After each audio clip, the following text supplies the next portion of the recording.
1, 2, and 3. Simple enough. The 3 easy steps you need to make sure you take when filing for your VA claim. Stick around.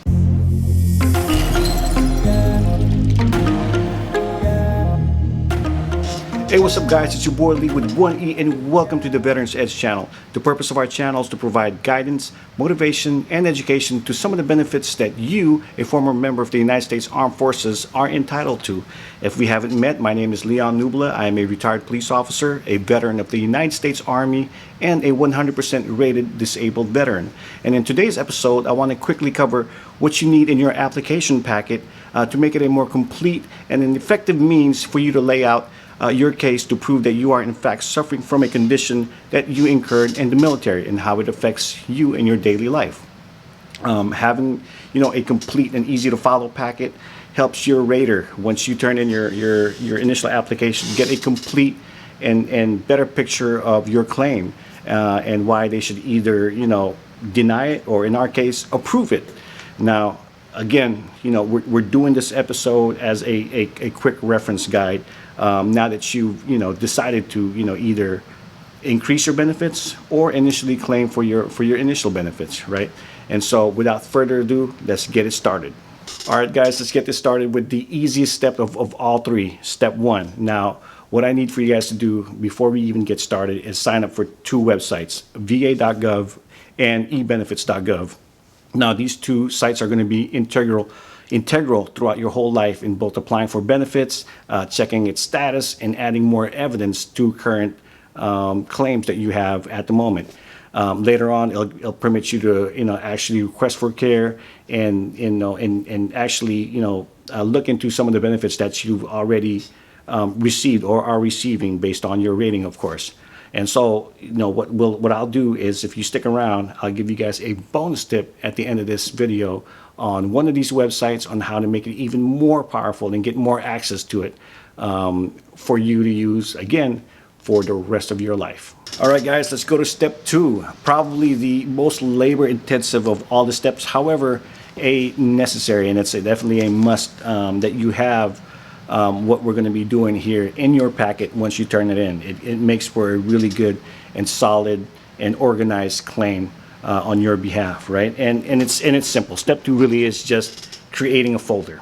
Okay, within that folder, there's going to be 8 things that you're going to be needing in there to make sure that you have a complete complete application form. All right, so I have a list over here, and I'm going to be reading them off to you. Okay, so the first thing that you need on there is definitely a copy of your printed application. I believe it is VA Form 21-526 Easy that either your VSO, your representative, or yourself turned into the VA to start your intent to file, basically, with the VA for your claim, right?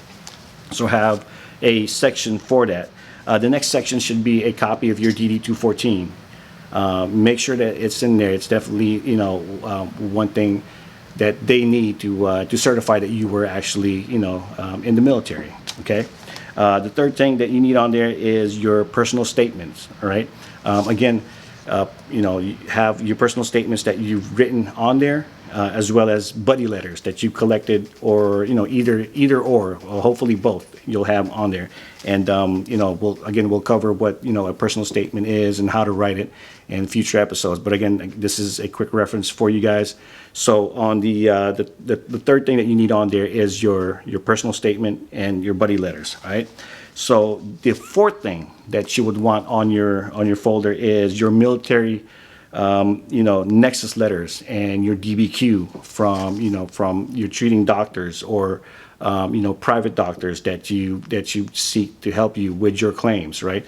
So make sure that you have both your nexus letters as well as your DBQs in there.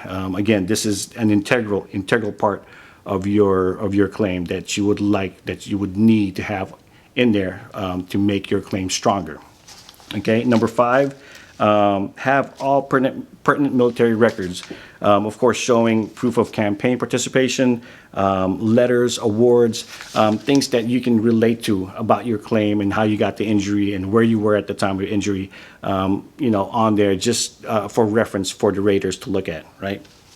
And number 6, now here we're going to get into your health records. So to start off, let's start off with your military records. So if you haven't yet gotten your or requested for your military health records, do so now and make that your number one section for your healthcare. I mean for your health records on your folder.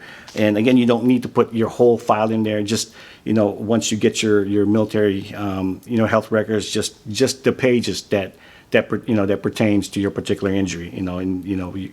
Again, we'll cover how you're going to sift through your medical records and choose the appropriate ones to put in your file for each particular claim. So have your military healthcare records on there, and then of course have your civilian health records. So if you have private HMOs, or if you've been treated and seen by private doctors or civilian doctors, have that in there as well. And then again, don't throw in your whole records. Especially if you've been out for 20 years, you might have records this thick like I did. So just you're going to be sifting through that and just placing the pertinent ones that relate to your particular claim. Again, it's not required. The VA is going to actually request for these records anyway, but it's good to have it on there so that they can, once they request for your military records to kind of say, hey, Joe Smith has this thing that happened on October 13, 1999, and they can just go to that year, find it, and then just match it with what you put on there. So again, it makes it easier for them. Okay, and then finally, have your proof of application. So if you've done it online, make sure you print out that the proof that that you've actually applied. Again, that date is going to be integral, because this is where your intent to file starts. Your back pay is going to be dictated by the date of when you initially filed. So have that date, have proof of that in your file folder, right? And that's for you to keep. Of course, when you turn in this whole folder to the VA, you'll make a copy for yourself. That way exactly what they have and what you turned in and what you're possibly lacking, or if they say that they're missing something, you can just tell them, hey, it's in the packet.